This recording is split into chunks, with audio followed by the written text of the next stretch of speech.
Assalamualaikum warahmatullahi wabarakatuh. Alhamdulillah. Alhamdulillahilladzi arsala rasulahu rahmatan lil alamin. Wassalatu wassalamu ala sayyidina Muhammadin wa ala alihi wa sahbihi ajmain amma ba'du. Selamat pagi anak-anakku semua. Semoga kalian dalam keadaan sehat walafiat dan dalam keadaan bahagia selalu. Amin. Baik anak-anakku semua, pada kesempatan kali ini marilah kita belajar tentang meyakini kitab-kitab Allah Subhanahu wa taala menjadi generasi pecinta Al-Qur'an yang tasamuh atau toleransi. Sebelum pembelajaran kita mulai, marilah kita baca basmalah bersama-sama. Bismillahirrahmanirrahim.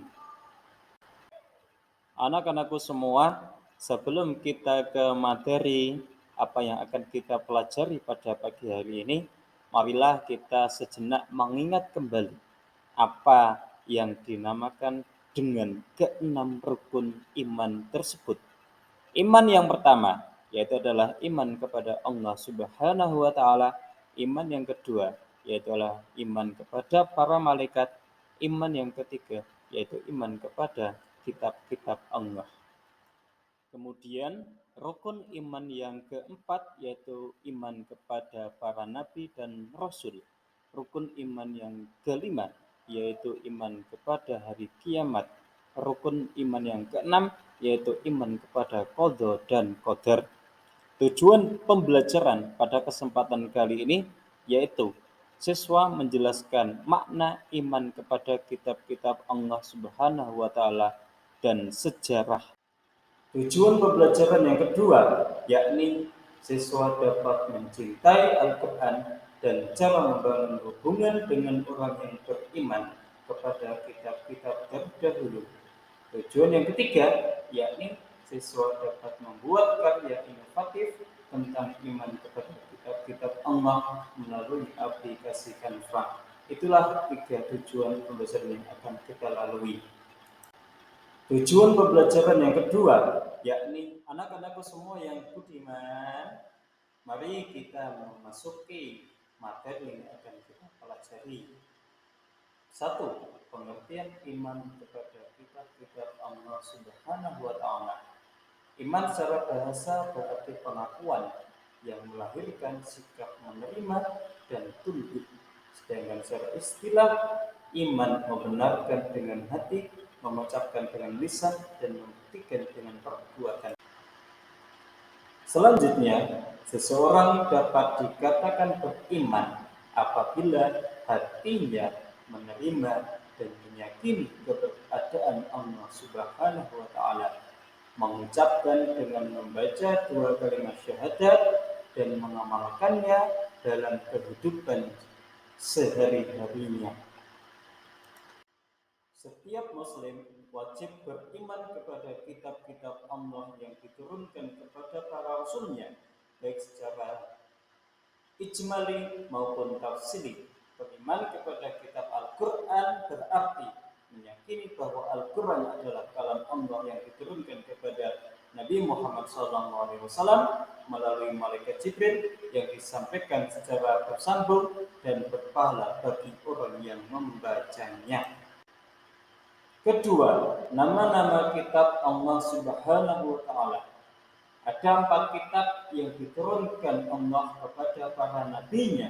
Yang pertama, kitab Taurat diturunkan kepada Nabi Musa alaihissalam, kitab Zabur diturunkan kepada Nabi Daud alaihissalam, kitab Injil diturunkan kepada Nabi Isa alaihissalam, dan kitab Al-Quran diturunkan kepada Nabi Muhammad sallallahu alaihi wasallam. Kitab Taurat diturunkan sebagai pedoman bagi Bani Israel yang kemudian disebut sebagai bangsa Yahudi.